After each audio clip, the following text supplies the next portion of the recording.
മാന്യപ്രേക്ഷകർക്ക് നമസ്കാരം. നിങ്ങൾ ഇതൊന്ന് കേട്ടു നോക്കൂ. ഇത് മനുഷ്യന്റെ ഡിഗ്നിറ്റിയെ ബാധിക്കുന്ന നയപരമായ ഒരു പ്രശ്നം. ആ പ്രശ്നത്തിൽ ഒറ്റയ്ക്ക് അദ്ദേഹം ഒരു അഭിപ്രായം പറഞ്ഞു. അത് വിവാദത്തിലേക്ക് ക്ഷണിച്ചു വരുത്തി. ആ വിവാദം ക്ഷണിച്ചു വരുത്തിയപ്പോൾ അതിനെക്കുറിച്ചുള്ള പ്രതികരണങ്ങൾ ഉണ്ടായി. ഇപ്പോൾ അദ്ദേഹം പറയാണ്, ഞാൻ മോദിയുടെ പടം വെക്കാൻ പറഞ്ഞില്ല. മോദി ഗോൾ പോസ്റ്റ് ഒന്നും ശ്രീ ഷാജി മാറ്റിവെച്ചേക്കരുത്. മോദിയുടെ പടം വെക്കുന്നോ ഇല്ലയോ എന്നുള്ളതല്ല പ്രശ്നം, മറിച്ച് ചാപ്പകുത്തലാണ്. ഒരു മനുഷ്യന്റെ ആത്മാഭിമാനത്തിൽ അവന്റെ വീടിന് മുമ്പിൽ ചാപ്പകുത്തി വെക്കുകയാണ്. ഞാനും നിങ്ങളും ലോൺ എടുത്ത് വീട് വെക്കാറുണ്ട്. ആ ബാങ്ക് പറയാണ്, നാളെ മുതൽ ഞാൻ കടന്നു നിന്നിട്ടാണ് നീ വീട് വാങ്ങിയത്, അതുകൊണ്ട് നിന്റെ വീട്ടിന്റെ മുമ്പിൽ എന്റെ ലോഗോ പതിച്ചിരിക്കണം സ്ഥിരമായി എന്ന് പറഞ്ഞാൽ ആത്മാഭിമാനമുള്ളൊരു മലയാളി സമ്മതിക്കോ? അപ്പൊ ഇവിടെ ഈ പ്രശ്നത്തിൽ, ആത്മാഭിമാനത്തെ മുൻനിർത്തിയുള്ള പ്രശ്നത്തിൽ കേന്ദ്ര സർക്കാരിനെതിരായ ഒരു പൊളിറ്റിക്കൽ വാർ ഞങ്ങൾ നടത്തിക്കൊണ്ടിരുന്നു. ആ രാഷ്ട്രീയ യുദ്ധത്തിൽ നിന്ന് നിങ്ങൾ പിന്മാറി ഏകപക്ഷീയമായി. നിങ്ങൾ മലയാളികളുടെ ആത്മാഭിമാനത്തിന്റെ ചുവരിൽ ലോഗോ പതിപ്പിച്ചുകൊള്ളാൻ, ഒരു ബോർഡ് വെച്ചുകൊള്ളാൻ, ഇത് സൗജന്യമായി കിട്ടിയ ഏർപ്പാടാണ് എന്നൊരു ബോർഡ് വെച്ചുകൊള്ളാൻ നിങ്ങൾ പ്രഖ്യാപിച്ചു. അതിനോടാണ് ഞങ്ങൾക്ക് വിയോജിപ്പ്. നിങ്ങൾ കേട്ടില്ലേ?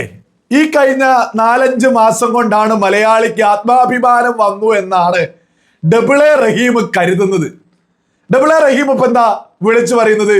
KM ഷാജി PMAY പദ്ധതിയില് എംബ്ലം വെക്കുന്നതേ ഉള്ളൂ, മോദിയുടെ ഫോട്ടോ ഇല്ല എന്ന് പറഞ്ഞു. ആ എംബ്ലം വെക്കുന്നത് തന്നെ മലയാളിയുടെ ആത്മാഭിമാനത്തെ ചോദ്യം ചെയ്യുക എന്നൊക്കെയാ വിളിച്ചു പറയുന്നത്. അല്ല റഹീമേ, ഈ കഴിഞ്ഞ 10 വർഷക്കാലം കേരളം ഭരിച്ചത് ആരാണ്? ഇടത് സർക്കാരല്ലേ? അന്ന് മലയാളികൾക്ക് ആത്മാഭിമാനം ഇല്ലായിരുന്നോ? അന്ന് രാജ്യത്തിന്റെ പ്രധാനമന്ത്രി നരേന്ദ്രമോദിയുടെ പേരിൽ ഇവിടെയുള്ള സാധാരണക്കാർക്ക്, വീടില്ലാത്തവർക്ക് വീട് ലഭിച്ചിരുന്നു. സ്വാഭാവികമായിട്ടും കേന്ദ്ര സർക്കാർ ഒരു പദ്ധതി തയ്യാറാക്കുമ്പോ അത് കേന്ദ്ര സർക്കാരിൻ്റെതാണ് എന്നുള്ളൊരു എംബ്ലം വെച്ചിട്ടുണ്ട്. തർക്കമില്ലാത്ത വിഷയ, അതിലൊരു രീതിയിലും എതിർക്കുന്നില്ല. ഒരു എംബ്ലം വെച്ചു. അത് ഈ കഴിഞ്ഞ 5 മാസം കൊണ്ട് വെച്ചതല്ല. പിന്നെ രാജ്യം ഭരിക്കുന്ന കോൺഗ്രസ് രാജ്യം ഭരിച്ച എല്ലാ കാലത്തും അവരെന്ത് പദ്ധതി നടപ്പിലാക്കിയിരുന്നെങ്കിലും അവരും അവിടെ എംബ്ലങ്ങൾ വെച്ചിട്ടുണ്ടായിരുന്നു. ഇതൊക്കെ ഒരു യാഥാർത്ഥ്യ. പക്ഷെ 4-5 മാസമായിട്ട് മലയാളികളുടെ ആത്മാഭിമാനം എന്നൊക്കെ പറഞ്ഞാൽ ഇപ്പോ രംഗത്തെത്തുന്നത്. ലളിതമായിട്ട് ഞാനിവിടെ ഒരു ഉദാഹരണം കൊടുക്കാം. നിങ്ങൾ ഇത് കണ്ടില്ലേ? ഞാനതിൽ എഴുതിയതൊന്ന് വായിച്ചേൽപ്പിക്കാം. മാള ബ്ലോക്ക് പഞ്ചായത്ത് PMAY, ആ എംബ്ലമാണ് നമ്മളവിടെ കാണുന്നത്. ജില്ല തൃശ്ശൂർ, പേര് ആന്റണി, വർഷം 2024-25 വർഷം. അതായത് കേരളം പിണറായി വിജയൻ ഭരിക്കുന്ന സമയത്തും രാജ്യത്തിന്റെ പ്രധാനമന്ത്രി നരേന്ദ്രമോദിയുടെ പേരിലുള്ള പദ്ധതി, പ്രധാനമന്ത്രിയുടെ പദ്ധതി നമ്മുടെ കേരളത്തിൽ ഉടനീളം നടപ്പിലാക്കിയിട്ടുണ്ട്. എത്രത്തോളം വീട്? ഈ റഹീം ഉൾപ്പെടെയുള്ള ആളുകൾ ഇതുപോലെ മൊണ്ണത്തരം വിളിച്ചു പറഞ്ഞ് നിരന്തരം രംഗത്തിറങ്ങണം. അത് മറ്റൊന്നു കൊണ്ടുമല്ല പറയുന്നത്. കാരണം നരേന്ദ്രമോദി കേരളത്തിന് എത്രമാത്രം സാധാരണക്കാർക്ക് വേണ്ടി നിലകൊണ്ടു എന്ന് ഇത്തരം മൊണ്ണത്തരം വിളിച്ചു പറയുമ്പോഴെങ്കിലും, ഇത്തരം മൊണ്ണത്തരം വിളിച്ചു പറയുമ്പോൾ അവരുടെ അണികൾ പോലും യാഥാർത്ഥ്യം തിരിച്ചറിയും. ഞാനായിട്ടൊന്നും എടുത്തു പറയുന്നില്ല. UDF മന്ത്രി KM ഷാജി രാജ്യത്തിന്റെ പ്രധാനമന്ത്രിയുടെ പേരിൽ നമ്മുടെ കേരളത്തിൽ ലക്ഷക്കണക്കിന് വീടുണ്ടാക്കിയതിന്റെ ഒരു കണക്ക് പറയുന്നുണ്ട്. നിങ്ങൾ അതോട്ടു മിസ്റ്റർ, ആ എംബ്ലത്തിനകത്ത് പ്രധാനമന്ത്രിന്റെ ഫോട്ടോ ഉണ്ടോ? ഈ എംബ്ലത്തിന് പുറത്ത്, ഇത് ഞാൻ തന്നെ മിനിസ്റ്ററാണ്, ഈ എംബ്ലത്തിന് പുറത്ത് ഇതിങ്ങനെ നോക്കിയാൽ ആരെയും കാണുന്നുണ്ടോ? ഏതെങ്കിലും പ്രധാനമന്ത്രി, മുഖ്യമന്ത്രിനെ തോന്നുന്നുണ്ടോ? ഇത് തുടരുന്നല്ല. 1,60,000 നിങ്ങൾ കൈരളിയുടെ സർക്കാർ കൊടുത്തു കഴിഞ്ഞാണ്. പക്ഷെ പ്രധാനമന്ത്രിയുടെയോ, മുഖ്യമന്ത്രി ബഹുമാനപ്പെട്ട VD സതീശന്റെയോ, അതല്ലെങ്കിൽ ബഹുമാനപ്പെട്ട പ്രതിപക്ഷ നേതാവ് പിണറായി വിജയന്റെയോ ഫോട്ടോ വെച്ചിട്ടല്ല ഒരു വീടും കൊടുക്കേണ്ടതെന്നുള്ളതാണ് ഞാൻ നിൽക്കുന്നത്. പിന്നെ 1,28,000 അർബൻ ഏരിയയിലും റൂറൽ ഏരിയയിലും 36,000 വീടും കൊടുത്തു എന്ന് സൈറ്റിലുണ്ട്. ഞാൻ പറയുന്നതല്ല, ആ സൈറ്റ് മെയിൻറ്റെയിൻ ചെയ്ത് കഴിഞ്ഞ സർക്കാരാണ്.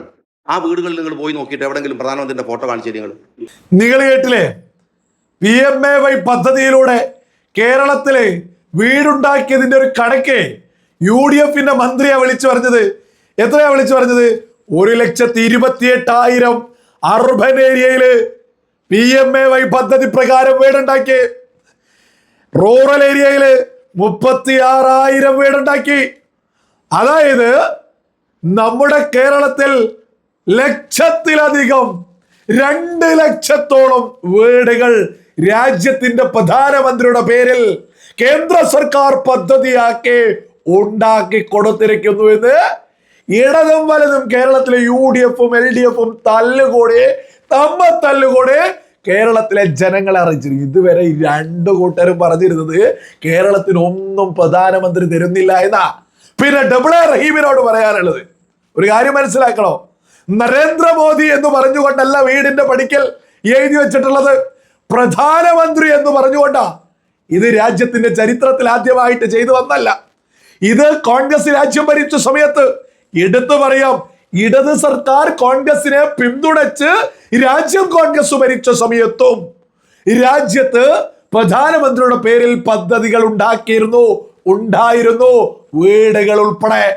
എന്നാൽ ഇന്ന് നരേന്ദ്രമോദിയുടെ കാലത്ത് കോൺഗ്രസും ഇടതുപക്ഷമൊക്കെ പ്രതീക്ഷിക്കുന്നതിലപ്പുറം ലക്ഷക്കണക്കിന് വീടുകൾ സാധാരണക്കാർക്ക് ഉണ്ടാക്കി കൊടുത്തപ്പോ കയ്യിൽ നിന്ന് പോകുമെന്ന് കരുതുക, കേരളവും തങ്ങൾക്ക് കയ്യിൽ നിന്ന് പോകുമെന്ന് കരുതിയിട്ട് ഇടതുപക്ഷം പെടാപാടുപെട്ട് വെപ്രാളപ്പെട്ട് വിറളി പൂണ്ട് രംഗത്തെത്തിയതാണ് നമ്മൾ ഈ കണ്ടുകൊണ്ടിരിക്കുന്നത്. വേറൊന്നുമല്ല, രാജ്യത്ത് പ്രത്യേകിച്ച് നമ്മുടെ കേരളത്തിൽ ഉൾപ്പെടെ നരേന്ദ്രമോദിയുടെ രാജ്യത്തിന്റെ പ്രധാനമന്ത്രിയുടെ പദ്ധതി കേരളത്തിൽ ഉടനീളം നടപ്പിലാകുന്നു എന്ന് സകല ജനങ്ങളും തിരിച്ചറിയുമെന്ന് ഭയന്നിട്ടിപ്പോ ആത്മാഭിമാനം വിളിച്ചു പറഞ്ഞു വരിക. പിണറായി വിജയൻ ഭരിക്കുമ്പോൾ ഒരു ആത്മാഭിമാനം മലയാളിക്കില്ലേ? മലയാളിക്ക് എല്ലാ കാലത്തും ആത്മാഭിമാനമുണ്ട്. ആര് ഭരിച്ചാലും നമ്മുടെ രാജ്യത്തെ കേന്ദ്ര സർക്കാർ ഒരു പദ്ധതി നടപ്പിലാക്കുമ്പോൾ സ്വാഭാവികമായിട്ടും എംബ്ലങ്ങൾ വെക്കുന്നുണ്ട്. അതൊക്കെ നമുക്ക് ഒരുപാട് ചർച്ച ചെയ്യാതിരിക്കേണ്ട യാതൊരു ആവശ്യമില്ല. പക്ഷേ അത് ഡബിളെ റഹീമിനോ ഇടതുപക്ഷത്തിനോ എന്തെങ്കിലും വിളിച്ചു പറയാൻ ഒരു അർഹതയുമില്ല എന്നുള്ളത് സകലരും തിരിച്ചറിയണോ. മറ്റൊരു കാര്യം നമ്മൾ എല്ലാവരും തന്നെ തിരിച്ചറിയേണ്ടതാണ്. നമ്മുടെ രാജ്യം എന്ന് പറയുന്നത് ഒരു ജനാധിപത്യ രാജ്യമാണ്. സ്വാഭാവികമായിട്ടും ഇന്ന് രാജ്യം ഭരിക്കുന്ന ആളുകൾ എന്താണ് രാജ്യത്തെ സാധാരണക്കാർക്ക് ചെയ്തു കൊടുത്തത് എന്ന് കൃത്യമായിട്ടൊരു ഓഡിറ്റിംഗ് ഉണ്ടാവും. അതിനനുസരിച്ച് തന്നെയാണ് വരുന്ന ഇലക്ഷനുകളിൽ രാജ്യത്തെ ജനത വോട്ട് ചെയ്യുക. അല്ല റഹീമേ, സകല മലയാളികൾക്കും അറിയാവുന്നതല്ലേ, ഇവിടെ നാഷണൽ ഹൈവേ ഉണ്ടാക്കി കഴിഞ്ഞാൽ, അതായത് നാഷണൽ ഹൈവേ ആയിട്ട് പോലും അതിൽ മന്ത്രി റിയാസിന്റെ ഫോട്ടോ വെച്ച് ഞങ്ങളാണ് റോഡ് ഉണ്ടാക്കി എന്ന് പറഞ്ഞ് മുന്നോട്ട് പോകുന്ന നിങ്ങളൊക്കെ ഭരിച്ച കേരളത്തിൽ കേന്ദ്രം ഒരു പദ്ധതി കൊണ്ടുവരുമ്പോ കേന്ദ്രത്തിന്റെ എംബ്ലം വെച്ചില്ലെങ്കിൽ അത് നിങ്ങളുടേതാണ് എന്ന് ഉളുപ്പില്ലാതെ നിങ്ങൾ തന്നെ പറഞ്ഞു പരത്തില്ലേ? ആ പറഞ്ഞു പരത്തൽ സാധിക്കാഞ്ഞിട്ടാണോ ഇങ്ങനെ കിടന്ന് ഉറഞ്ഞു തുള്ളി ഈ രംഗത്ത് വരുന്നത്? ഇപ്പൊ KM ഷാജി പോലും രംഗത്ത് വന്ന് പറയാ, നരേന്ദ്രമോദി 2 ലക്ഷത്തോളം വീടുകൾ കേരളത്തിൽ ഉണ്ടാക്കി കൊടുത്തു. ആ എംബ്ലം ഇല്ലായിരുന്നെങ്കിൽ ഇതൊക്കെ തന്നെ ഞങ്ങളാണ് ഉണ്ടാക്കിയത് എന്ന് പറഞ്ഞ് ഇതേ റഹീമും കൂട്ടരും രംഗത്ത് വരില്ലായിരുന്നോ?